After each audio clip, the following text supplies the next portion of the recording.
L'article 49.3, il est prévu par notre Constitution. Le 49.3 est une brutalité, le 49.3 est un déni de démocratie, le 49.3 est une manière de freiner ou d'empêcher le débat parlementaire. Chaque moment a sa vérité. Et la parole politique ne perd pas en crédibilité quand elle varie au gré des circonstances? Je ne crois pas, très honnêtement. Oui, alors pour revenir sur cet épisode du 49.3 et du débat sur la loi Macron, moi j'ai été frappé par l'interview qu'a donné Emmanuel Macron à France 2. Ça se présentait de façon tout à fait aimable, quand soudain le journaliste David Pujadas a sorti une archive de François Hollande de 2006. Il était premier secrétaire du Parti Socialiste, qui stigmatise le 49.3, qui est un déni de démocratie, dit-il, une entrave au débat parlementaire. Juste après que Emmanuel Macron fait l'éloge de cette disposition constitutionnelle, en effet. Alors, qu'est-ce qu'a répondu Emmanuel Macron? Après, c'est un peu crispé, figé, avoir envoyé des flammes à son vis-à-vis. Eh bien, il a répondu à chaque moment sa vérité. Et je me suis dit, cette phrase, bon, qui n'est pas sans rappeler la formule d'Henri Queuille, qui disait les promesses n'engagent que ceux qui les croient, mais c'était drôle au moins, un peu cynique, mais drôle.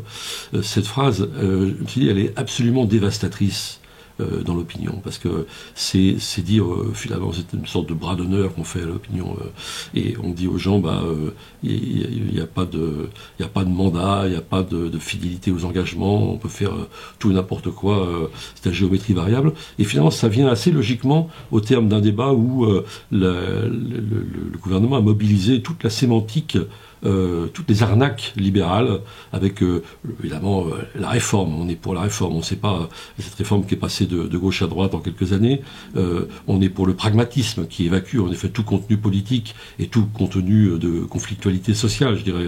Il y a eu toute une mobilisation comme ça des mots, et puis surtout cette dualité, cette opposition entre le mouvement qui est très flatteur et l'immobilisme, le conservatisme. Alors on ne sait pas très bien où mène le mouvement. Le conservatisme, on pourrait très bien l'appeler résistance à des projets qui sont rétrogrades et réactionnaires. Et tout ça n'est pas dit, bien entendu. Donc il y a quand même une manipulation de l'opinion qui est très, très fâcheuse, très antidémocratique. Finalement, se retrouve dans la phrase extraordinaire d'Emmanuel Macron. Et puis c'est pas fini, puisque on a devant nous probablement le projet Rebsamen, donc sur le droit du travail, avec de nouveau des choses qui sont très réactionnaires et très libérales, qui vont déréglementer le droit du travail. Probablement encore d'autres débats de ce genre, 49.3, et ça sera l'occasion de voir qui sont vraiment les frondeurs. Enfin, là, ils sont allés assez loin dans leur logique, en contraignant le gouvernement à sortir du bois, en quelque sorte, avec ce 49.3, mais le projet de loi qui s'annonce risque d'être presque pire encore, en tout cas parce que c'est sur le terrain du terrain social. Alors, évidemment, on les accuse d'être dans des postures, etc.